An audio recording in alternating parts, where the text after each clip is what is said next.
Hi everyone, it's David. Welcome back to Safe for FX. Thought I'd do a real fast update on the Aussie US dollar from the most recent previous video I did this morning.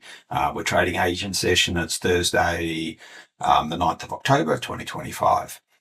Buried in that, I also mentioned the euro and the pound. So go back and have a quick look at that, but concentrate mainly on the Aussie and the reason I bought into the Aussie. Fascinating. The Aussie's moving on probably an M5 time frame, whereas both the pound and the euro are moving sort of on 30-minute money, maybe 1 hour money, but the resolution on 30-minute money looks better. But just a lesson in chasing the market. So this is 5-minute Aussie on the screen here in front of you. And for those that have had a look at the previous video, it's very definitely consolidated in the first hour of the trading session this morning, price expansion during this red zone here, and then 5-minute trend. And that's all well and good and fine. Trouble is, I bought in, you might be able to see there, hopefully the resolution's good enough. You can see I bought in there and I bought in there, which was essentially chasing the market. So it was a 5-minute play, but I bought into the long 5-minute play when it had already started trending, and the trend was essentially probably halfway over. The place to buy obviously was here on the liquidity dip when price contracted, then expanded, and then put in probably this big white candle here. This would have been the significant candle that should have indicated, hey, look, you can go long on this one because it has overbalanced its price here, and it was more likely to run up. And essentially, it would have been a sort of a, I don't know, it's tiny. It's only sort of 8 or 9 pip play.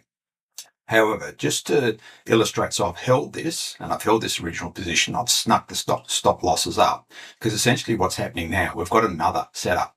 And again, it's probably on 5 minutes. So you can see this zone here.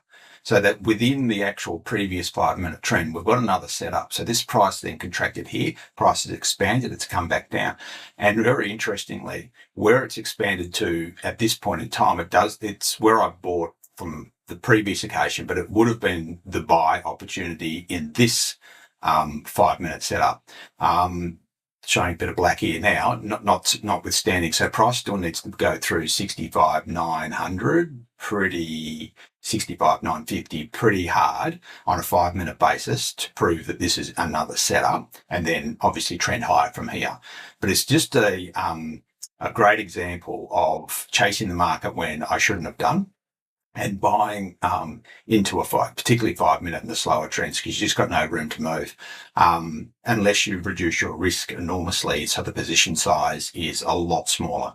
But this wasn't. This was my standard position size on this demo account. So it was far too much risk, too fast and too far into the established 5-minute trend.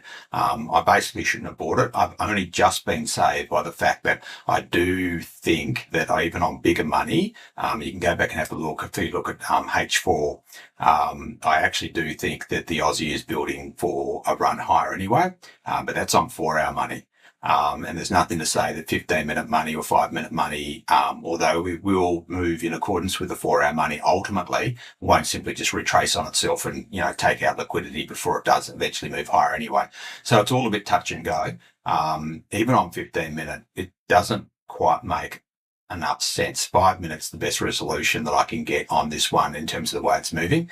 So I'm going to play this out now on a 5-minute. So, if you like, this is another consolidation point or contraction point, an expansion leg, picking up liquidity. So great, obviously, place to pick up and buy. Now, my board position is actually here now, but it wasn't. It was well and truly into the previous 5-minute trend, which is just lucky in this particular case, which is not a way to trade. But it's just an example of, hey, look, the market might say if the bigger money, so the 4-hour, the daily money is behind the trend, which of course, when you're trading the faster time frames, say 30-minute, 15-minute, you definitely need the 4-hourly, you definitely need the daily, and you probably need the weekly behind you to make sure that if you do enter on some of these faster time frames, you need the bigger money or the heavier money or the slower money behind you in order to push that market higher.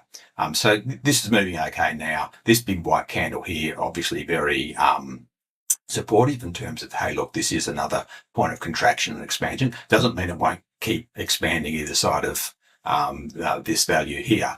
But in terms of this trade, I'm obviously going to watch it very closely. She moves back down through this black line here, which again isn't anything to do with this 5 minute money. It's actually the 1 hour, the 4 hour daily line. So that's that price there is certainly significant. I think on the daily, you can have a look at that, but look, this is punching a bit higher now. It looks like it might be okay, and I'll just trade this out based on essentially efficiency gaps, price inefficiency gaps all the way through. So hopefully I'll detect one coming up pretty soon, and I'll essentially have a trailing stop on this one. So there's a bit of price inefficiency even through there now with that big candle.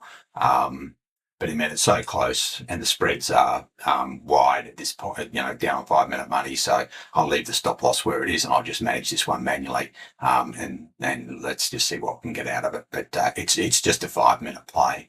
I won't be able to sort of translate this into a higher time frame, I don't think, unless it just goes stupid and just bolts straight up. But we're well and truly into the Asian session now. We'll just see where this one heads up. Okay, so any comments, please just ask a question below. Please consider subscribing, really helps out. And trade safe, and I will catch you in the next one.